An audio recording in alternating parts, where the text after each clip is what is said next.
사사기의 마지막 장인 21장 25절에 가보면요. 사사기를 이렇게 마무리하고 있습니다. 그때에 이스라엘의 왕이 없으므로 사람이 각기 자기의 소견에 옳은 대로 행하였더라. 그리고 오늘 본문 시작, 우리가 말씀을 보지 않았지만 1절을 보면 사사들이 치리하던 때에라고 시작을 하고 있습니다. 즉 룻기는 사사시대의 이야기라는 말씀이죠. 그런데 룻은 우리가 잘 알다시피 이 다윗의 족보, 예수 그리스도의 족보에 등재된 이름입니다. 그래서 이것을 픽션, 허구가 아니라 뭡니까? 논픽션, 즉 사실이라는 이야기입니다. 그래서 다 알고 계시겠지만 사사기, 이 사사시대를 조금 우리가 알고 가야 할 것 같습니다.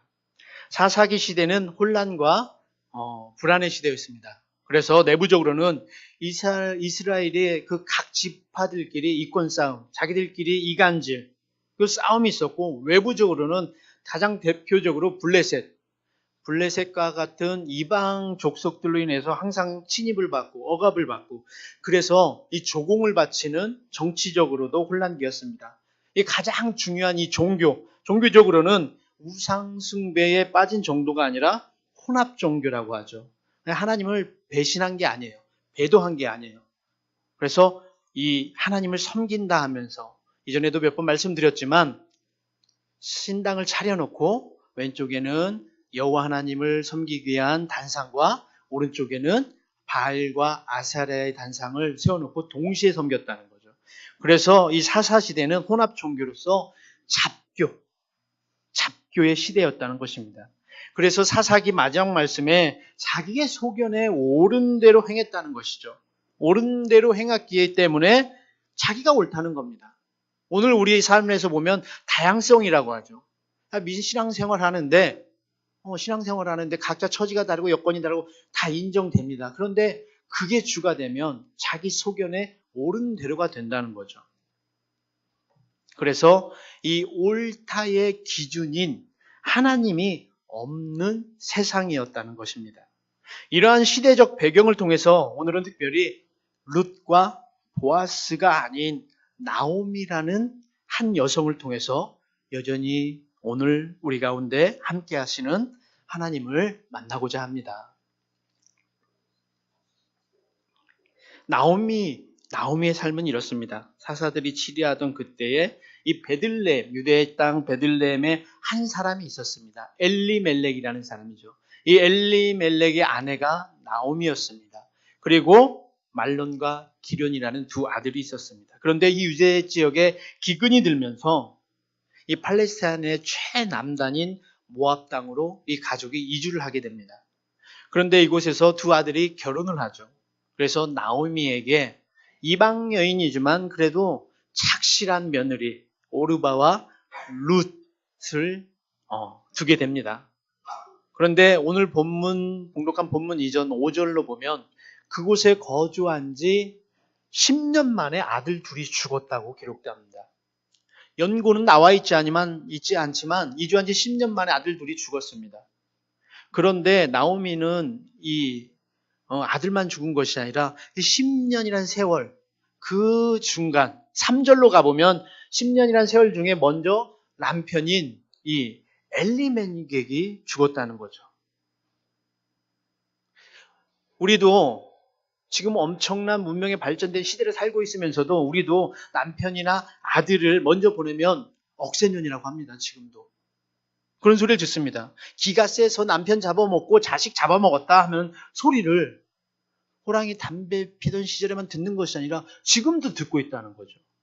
이쯤 되면 적어도 나오미는 술을 좋아했다면 알코올 중독자가 되었던가 아니면 인생을 포기해서 길거리 노숙자가 되었을 것입니다. 아니 차라리 그냥 깔끔하게 자살을 선택했을 수도 있습니다. 그런데 어쨌거나 이미 중독자가 됐든 노숙자가 됐든 그 삶 자체가 뭡니까? 서서히 죽어갔을 거라는 거죠. 왜냐하면 모압 땅으로 이주한 목적이 무엇입니까? 행복하게 한번 잘 살아보자는 거였다는 거죠. 그렇기 때문에 이 상대적 몰락은 나오미에게 엄청난 영향력으로 다가왔을 것입니다. 거기에다 유대 사회든 그 당시의 이방 사회든 보편적으로 천대받는 위치가 바로 과부였습니다. 과부. 그런 나오미가 만약에 독하게 마음먹고 그래도 내가 살아봐야겠다. 그래도 인생 살아볼 만하지 않겠냐. 살아봐야겠다 해도 이 여성, 과부의 입장에서 사회적 활동을 할 수 있는 유일한 것은 창기였다는 겁니다. 다른 길이 없었습니다. 이런 저주받았다라는 과부가 이삭을 주스러 나가도요. 그 똑같은 부류의 이삭 주스러 나온 다른 부류의 사람들이 불결하다면서 과부를 더 천시했어요.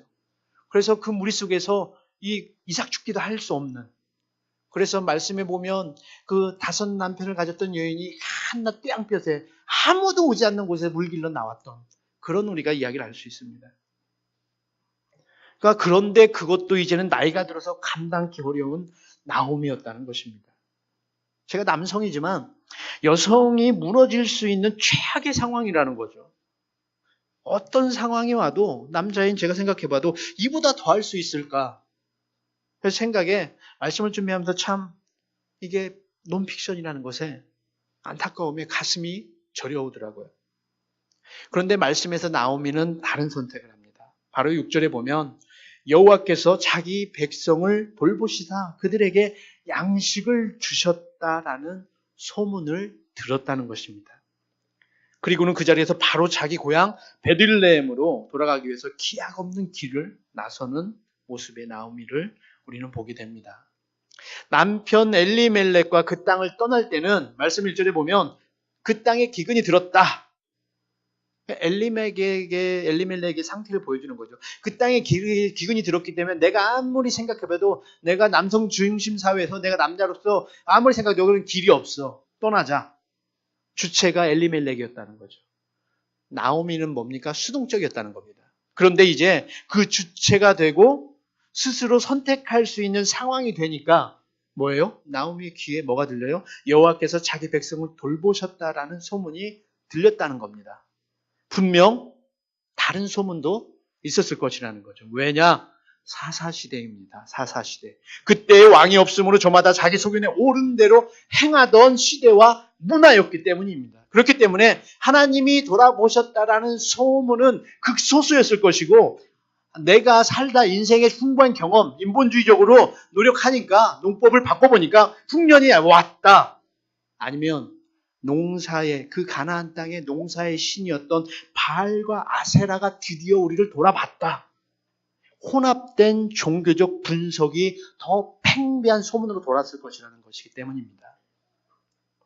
이방인의 땅 모압이라는 지역과 문화와 사람들로 인해서 아마도 나오미는 잊었던 하나님에 대한 그 아련함이 그 많은 소리 소문 속에서 여호와께서 돌아보셨다는 소문을 취했다는 거죠. 상대적으로 하나님을 떠올렸다는 것입니다. 그래서 인간적 최악의 상황, 누가 생각해도 멘탈이 붕괴돼서 죽을 수밖에 없는, 그냥 포기할 수밖에 없는 그 상황에서 하나님이 돌아보셨다는 소문에 베들레헴으로 향할 수 있었다는 것입니다. 이제 그런 나오미가 그렇게 고향으로 돌아갑니다. 말은 하나님이 돌아보셔서 백성에게 양식을 주셨다 하지만 실상 나오미의 발걸음은 어떻습니까? 인간적으로 여전히 천근만근입니다. 왜? 분명 나오미는 고향이지만 돌 맞으러 가고 있는 거예요. 율법적으로 돌 맞으러 가고 있는 겁니다. 고향 땅의 사람들은 아마도 잘 살아보겠다고 그렇게 해서 나가더니 결국 남편의 자식까지 잡아먹고 무슨 염치로, 그것도 떨거지로 불결한 이방 여인 하나를 데리고 들어와. 무슨 염치로 돌아왔냐? 19절 말씀을 묵상하시고 간간히 그 19절 말씀에 담겨있는 행간을 생각해 보시면 이 나오미의 발걸음이 얼마나 무거웠을지 우리가 상상이 됩니다.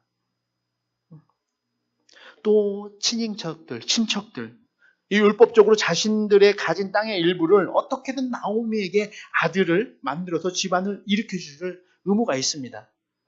나오미에게는 친척들이 있었거든요. 이게 유대주의의 그 고엘이라는 율법입니다. 이게 긍정적으로는 더불어서 살아갈 수 있는 법인데 이게 어떤 경우는 불필요한 법이거든요. 그래서 유대인들이 형이 죽거나 동생이 죽거나 하면 형제들, 아니면 형제들이 없으면 가까운 친족들이 그 여인의, 그 형수의, 그 제수씨의 침수에 들어가서 자녀를 출산해줄 의무가 있었습니다. 이걸 수혼법이라고 합니다. 갈 때는 화려하게 가더니, 그렇게 모든 거 다 갖고 가더니 남편의 자식의 빈털터리가 돼서 돌아와서 우리한테 빌붙이려고 해? 친인척들도 그리 달갑지 않았을 것이라는 사실이죠. 왜냐하면 나오미, 룻기 전체의 스토리를 아시는 분들은 뒤에서 사실은 보아스가 대를 이을 사람이 아니었거든요. 거기서 우리가 생각해 볼 수 있는 거죠. 그렇기 때문에 사실 이 나오미의 믿음을 생각해 보건대 우리가 생각하는 정말 신실하고 거룩하고 깊이 있는 믿음이 아니라는 겁니다. 지푸라기라도 잡고 보자는 심정에서 그냥 한 그 시루라기의 믿음, 그것뿐이었다는 거죠. 왜냐하면 룻기 전체를 보게 되면요, 하나님의 말씀이 직접적으로 나오지 않습니다. 하나님이 직접적으로 개입한 사건이 없습니다. 그런 뉘앙스를 가진 기록이 없습니다. 룻기 전체를 통틀어서요. 그냥 등장인물들이 자기 자신의 삶 속에서 그냥 하나님을, 제가 이렇게 살았는데 왜 보이지 않을까? 왜 하나님은 침묵하고 계실까? 하나님 저 이러고 싶어요. 하나님 저에게 소망을 주세요. 이런 소망하는 언어와 삶뿐입니다. 오늘 우리의 삶의 패턴과 너무나도 똑같은 것을 말씀을 준비하면서 느낍니다. 저희들도 하나님이 직접 계시하지 않아요. 이 성서를 주셨는데 이 성서를 갖고 우리가 해석을 합니다. 성서를 가지고 우리가 하나님을 찾습니다. 그런데 하나님이 여전히 침묵하신 것 같아요. 여전히 우리는 뭡니까? 자기 소견에 오른 대로 살아가는 사사시대를 살고 있다는 거죠. 그런데 그런 나오미가 이 나오미와 자신과 함께하고 계셨던 하나님을 발견하게 됩니다. 그게 누구냐? 룻입니다. 오늘 두 며느리에게 동병상련을 느껴 각자 자기 족속으로 친정으로 돌아가라고 합니다. 그렇게 해서 가서 너희들 아직 기회가 있으니까 새롭게 결혼해서 새로운 출발하라고 며느리들에게 자유를 줍니다. 어찌나 이 고부 사이가 좋았는지 서로 부둥켜하고 통곡을 합니다. 통곡을. 그런데 13절을 보면 나오미가 내 딸들아 그렇지 않다. 여호와의 손이 나를 치신 것이다. 그렇기 때문에 나는 너희로 말미암아 더욱더 마음이 아프다. 모든 게 나의 부도덕함이다. 이 모든 잘못은 나에게 있으니 너희에게까지 이 굴레를 씌우고 싶지 않다는 거죠.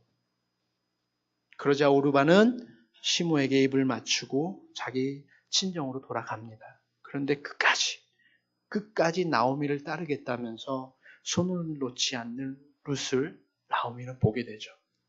얼마나 시므 관계가 좋았으면, 얼마나 이 고부 관계가 좋았으면 지금 자신의 땅이 아니에요.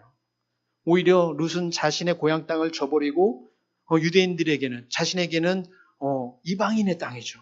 그 유대 지역으로 돌아가겠다는 겁니다. 어머니와 함께 들어가겠다는 거예요. 뭐예요? 지금 이런 이방 며느리를 얻어가지고 지금 엘리멜렉 집안이 대박을 터뜨린 것이 아니라 쫄딱 망해갖고 금이 환영하는 것도 아닌데 어머니를 따라가겠다는 겁니다. 그런데 16절, 17절 말씀을 보면 룻이 이렇게 고백하죠. 너무나도 우리가 잘 알고 있는 말씀. 어머니께서 가시는 곳에 나도 가고 어머니께서 머무시는 곳에 나도 머물겠습니다. 어머님의 백성이 나의 백성이 되고 어머님의 하나님이 나의 하나님이 되실 것입니다. 어머니께서 죽으시는 곳에서 거기서 나도 죽어 묻힐 것입니다. 내가 만일 죽는 일 외에 어머니를 떠난다면 여호와께서 내게 벌을 내리시고 더 내리시기를 원합니다. 라고 룻이 고백을 합니다. 아마도 나오미는 고향으로 살고자 가는 것 같지만 사실 죽어도 남편의 아들들까지 이 먼 타국에 묻히고 사실 죽어도 고향 땅에서 나라도 고향 땅에서 죽자. 돌아가서 죽자. 어차피 죽을 거라면 그런 심정이었을 거라는 거죠. 바닥을 칠 때 기도가 나오십니까? 자포자기 심정에 그런 나오미에게 이 룻은 지금 단순한 며느리가 아닙니다. 단순한 한 사람이 아니에요. 위로고요, 유한이고요, 소망입니다. 소망. 룻의 신앙 고백은 너무나도 많은 잔상에서 화자가 되었기 때문에 제가 풀지 않겠습니다. 그러나 나오미는 룻의 고백을 통해서 신앙적으로, 룻이 아니라 룻의 고백을 통해서 신앙적으로 하나님의 계획과 섭리를 기대하게 되었을 것입니다. 왜냐? 룻이 아닌 룻의 고백을 통해서 동행하시고 도우시며 여전히 신실하셨던 하나님을 보았기 때문입니다. 왜? 훗날 룻과 보아스 사이에서 중요한 고리 역할을 이 나오미가 하기 때문이죠. 이렇게 하나님은 사람을 통해서 그 인자하심과 선하심을 드러내시고 나타내신다는 것입니다. 관계를 잘하시는 그런 복된 성도 되시기를 소망합니다. 사실 룻과 보아스는 신학적으로 아주 중요합니다. 정말 중요해요. 그래서 룻과 보아스 이야기를 해야 됩니다. 그러나 오늘 룻기는 이 사사들이 치리하던 시대의 이야기로 왕이 없던 시대입니다. 그 시대에 침묵하고 계시는 것 같은 하나님이 잠잠히 물밑 작업을 하시죠. 신학적으로는 그렇게 이야기합니다. 그래서 룻과 보아스를 통해서 오벳을 낳게 합니다.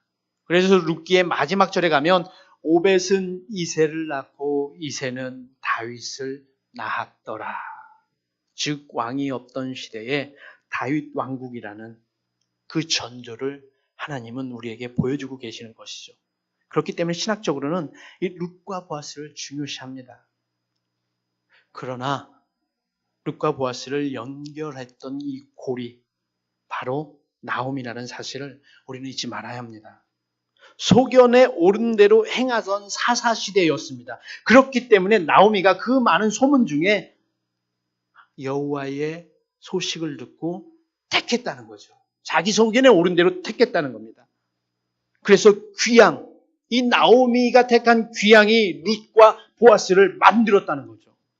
왜냐? 룻기 후반부에 가보면 보아스가 유대 지역의 문화와 영향을 몰라서 이 보아스 앞에서 어쩔 줄 몰라 합니다. 그것을 알고 나오미가 룻을 지혜롭게 보아스의 눈에 들게 하고 룻을 결국에는 예수 그리스도의 족보에 오르게 하는 가장 중요한 연결고리였다는 거죠. 그럼에도 나오미는요, 조용히 그 고리로 막을 내립니다. 다만 룻과 보아스를 통해서 주신 오벳, 손자겠죠. 오벳을 통해서 마지막에 가보면 위로를 삼아 주시는데요. 그것도 위로가 아니에요. 결국 오벳을 통해서 다윗이 나올 것이라는, 이 민족이 왕정 국가로서 엄청나게 성장할 것이라는, 이 다윗이 나올 것이라는 그것을 찬양하는 맥락으로 룻기가 끝이 납니다. 그래서 오늘날 모든 이들이 이 룻과 보아스와 같은 이 결정적 역할을 하나님께 구하죠. 나는 특별하다는 겁니다. 내가 이 교회 왔는데, 이 교회 나를 이렇게 쳤는데, 나를 함부로 대? 나는 특별하다는 거죠. 분명 나는 대박 낼 사람이라는 거죠. 나는 하나님의 사람이라는 거죠. 그래서 이런 양상을 가장 많이 드러낸 데가 바로 청소년 청년 캠프입니다. 가보면 여전히 집회 주 메뉴가 요셉과 다윗입니다. 요셉과 다윗이 되어서 누구나 다 위대한 사람이 될 것처럼 그런 강단에서 선동질합니다. 결국 한 사람을 부르신다는 것, 몇백에서 몇천 명을 모아놓고 한 사람을 부르신다고 하면서 그들에게 영웅심리를 심어줍니다. 그런데 그들이 집으로, 교회로 돌아와서는 현실의 벽에 부딪히면서 더 많은 청소년, 더 많은 청년들이 실족한다는 거죠. 한 사람이 되기 위해서, 별이 되기 위해서 너무나도 많은 별들에게 영웅심리를 심어주었기 때문입니다. 성경에는 영웅이 없습니다. 그냥 수많은 연결고리들만 존재할 뿐입니다. 하나님을 위해서 고리만 있을 뿐입니다. 하나님의 역사와 섭리 가운데 준비된 연결고리일 뿐, 그 이상도 그 이하도 아니라는 말씀이죠. 오늘 나오미는 그 고리 때문에 기구한 삶을 숙명처럼 살았습니다. 그 기구한 삶 속에서 나오미가 하나님을 찾았겠습니까? 모르겠습니다. 저도 제가 바닥을 칠 때는 하나님보다는 한숨부터 나오더라고요. 그 기구한 사람, 그 삶을 숙명처럼 받아들였다는 거죠. 오늘 특별히 어버이주일입니다. 어버이주일인데 나오미를 통해서 이 땅에 한 많은 어머니, 엄마, 그분들의 삶이 생각이 납니다. 부족하지만 제가 그분들에게 하늘의 위로가 임하기를 축원을 드립니다. 이름도 없이 빛도 없이 남편 뒷바라지하면서 그 어머님의 은혜, 가사가 있잖아요. 나실 때 괴로움 다 잊으시고 기르실 때 진자리 마른 자리 갈아누시며 손발이 다 닳도록 고생하셨던 그 이름, 어머니, 엄마. 원래 이 어버이날은 원래는 어머니의 날이었습니다. 박정희 정권 때요. 이 한국 전쟁으로 제정된 건데 한국 전쟁으로 이 전쟁 고아가 10만 그리고 전쟁 미망인이 30만이 생깁니다. 학생백과사전에 보면 정확하게 팩트가 나와 있습니다. 그래서 이 전쟁 미망인들이 홀몸으로 돌봐야 할 아이들과 부상으로 인해서 죽은 남자들은 어차피 없는 거고 살긴 살았는데 부상으로 인해서 경제적 활동 능력을 잃어버린 남편과 아버지들이 100만 명이 넘었답니다. 그 상황에서 이 국가가 말하는 복지는 있으나 마나한 상황이었다는 거죠. 그러다 보니 뭡니까? 아이들을 기르고 남자들을 먹여 살리는 일을 여성들이 도맡아야 했다는 것입니다. 그래서 처음에는 어머니 날로 제정을 했습니다. 정치적으로. 그래서 어떻게든 숙명으로 받아들여서 그렇게 살아가라 하고 어머니의 책임을 강조하는 정치적 술책이었다는 거죠. 이게 긍정적으로 이제 어버이날에서 우리가 어버이날을 섬기고 있지만 그랬다는 겁니다.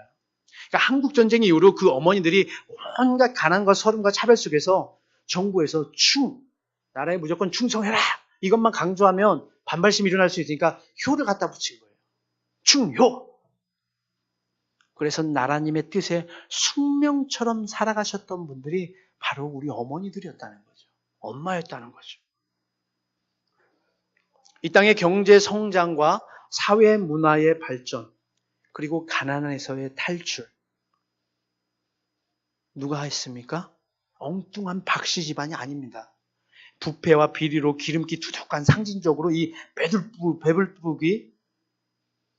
배불뚝이 남성들이 아니라는 거죠. 바로 어머니들이었다는 겁니다.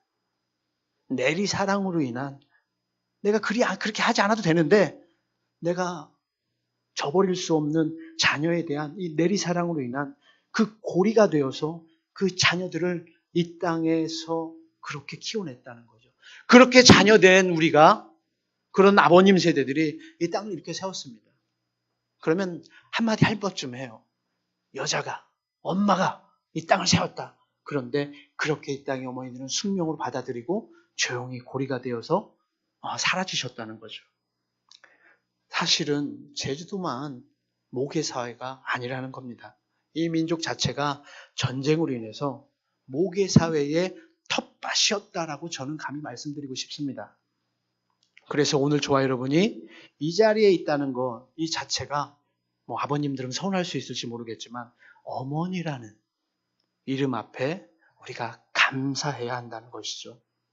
대부분의 자녀들이 아버지에게는 대들지 못합니다. 그런데 어머니에게는 대들고 큰소리치고 아들이든 딸이든 막대하는 경우가 많습니다. 부끄럽지만 저도 그랬습니다. 사실 엄마는 그런 대접을 받으면 안 되는 분인데 말입니다. 불 좀 꺼주십시오.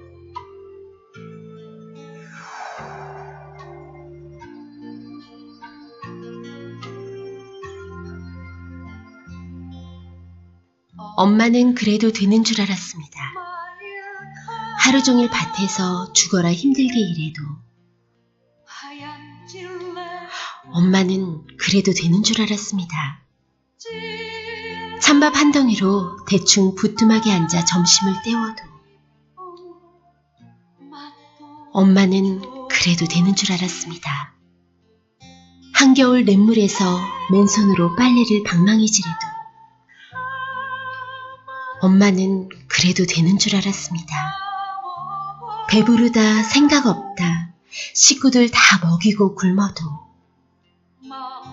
엄마는 그래도 되는 줄 알았습니다. 발 뒤꿈치 다 해져 이불이 소리를 내도 엄마는 그래도 되는 줄 알았습니다. 손톱이 깎을 수조차 없이 닳고 문드러져도 엄마는 그래도 되는 줄 알았습니다. 아버지가 화내고 자식들이 속썩여도 전혀 끄떡없는 엄마는 그래도 되는 줄 알았습니다. 외할머니 보고 싶다. 외할머니 보고 싶다. 그것이 그냥 넋두리인 줄만. 아, 엄마는 그러면 안 되는 것이었습니다. 한밤중 자다 깨어 방구석에서 한없이 소리죽여 울던 엄마를 본 후론 엄마는 그러면 안 되는 것이었습니다.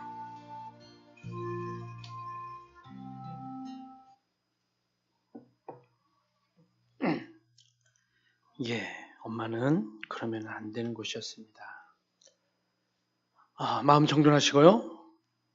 오늘을 나오미와 같은 그런 어머니들의 삶에 위로와 소망이 있다는 것에 저는 포기하지 않는 그런 아내이자 그런 어머니이자 그런 엄마가 되시기를 온 마음 다해서 오늘 어버이 주를 통해서 축원을 드리길 원합니다.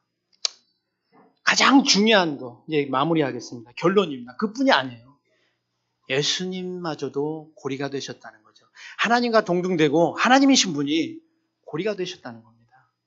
이 땅에 굳이 예수 그리스도께서 오시지 않으셔도 되는 거였습니다. 그냥 우리 인간이 제 스스로 제 소견에 옳은 대로 살다가 가게 두어도 되는 거였다는 거죠. 그냥 믿음 지키고 끝까지 바알과 아세라에게 무릎 꿇지 않은 자들만 구원하셔도 되는 거였다는 겁니다. 되는 거.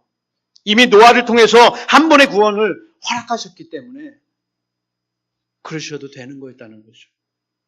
그런데 그놈의 사랑이 뭔지, 심하게 표현할 때 그 죽일 놈의 사랑이라고 하지 않습니까? 그 죽일 놈의 사랑이 뭔지. 그럼에도 이 땅에 오셨습니다.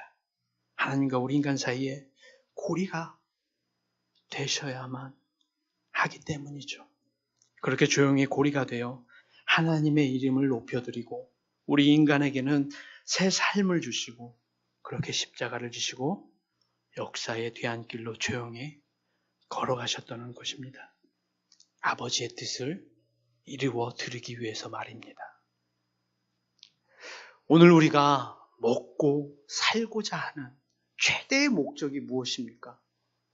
무엇 때문에 돈을 벌고, 무엇 때문에 그렇게 집을 소유하라고 하고, 무엇 때문에 그렇게 자동차와 통장의 잔고에 목숨을 걸고, 그렇게 청년들을 공부하고 취업을 하려고 합니까? 최대의 목적이 무엇입니까? 고리를 영어로 하면 링입니다. 그런데 칼이나 창도 고리가 될 수 있습니다. 그러나 이것은 잡은 자에게는 엄청난 파워가 되지만 상대적 자리는 억압이고요, 두려움이고요, 죽음의 자리를 만들어냅니다.